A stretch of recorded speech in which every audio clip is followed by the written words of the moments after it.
Irmãos, pastores, vamos dar início à nossa reunião. Vamos fazer uma oração antes. Ó Deus, te agradeço por hoje estar aqui. Te dou entendimento a essa reunião. Amém.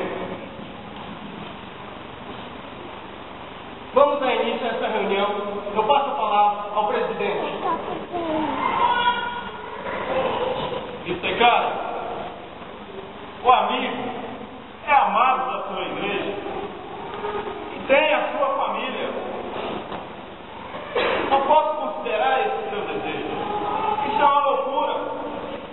Não pode ir para um país selvagem. Para mim é como disse o senhor presidente da mesa. Eu sou contra isso. Falo isso porque me preocupo com amigos. Mas irmãos, temos que entender que são vidas, são pessoas que precisam de Deus e temos que aproveitar as oportunidades que temos. Vidas querem dizer você. Não podemos permitir que isso avance. Irmãos, nós temos que entender o chamado dos nossos irmãos, porque no meio de nós há pessoas íntegras. Mas, cara, como você funciona levando a todos esses povos, costurando o sapato, colando o sapato, cara, você tem que entender que isso não é uma brincadeira, é a sua vida que está em jogo, é a vida da sua família que está em jogo. Irmão, foi Deus que me chamou. E Ele é poderoso para me salvar. Ela não fez um nome. Mas sozinho eu não consigo. Eu preciso da ajuda do irmão. Eu preciso de você. Senhor, penso que estamos sendo entregues. Vamos confiar em Deus. Assim como disse o irmão Karen, Deus é poderoso para levar este projeto adiante e sustentar aquele país para ganhar alma. Karen, perdoa as minhas palavras. Prometo ajudá-lo em oração. Não apenas em oração, mas como vamos levantar as frentes para buscar toda a viagem. Deus estará conosco. Todos estão de acordo com esse projeto? Amém.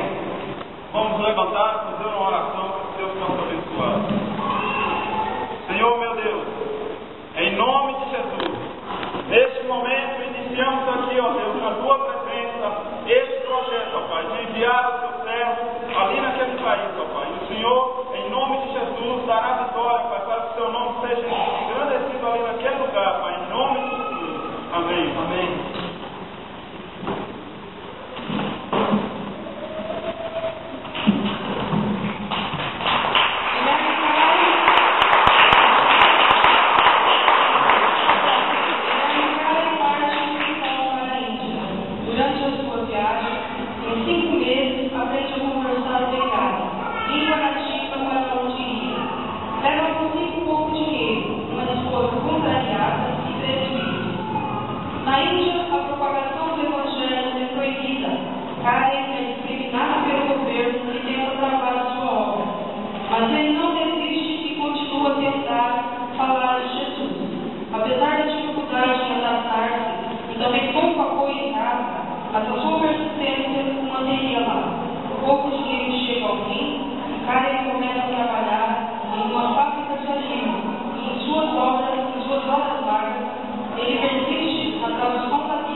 E Deus? O seu? Se nos trouxe para cá? E levou o nosso filho? Deus, tu agora quis ser meu filhinho. Eu não queria ter visto, mas você insistiu. Essa loucura. E agora? O que eu vou fazer sem o meu filhinho? Eu te acompanhei, mas eu não deveria ter te acompanhado. Deus? Deus? Mas qual Deus desse povo maldito? E agora? Eu não queria vir. Eu não queria vir. Amor?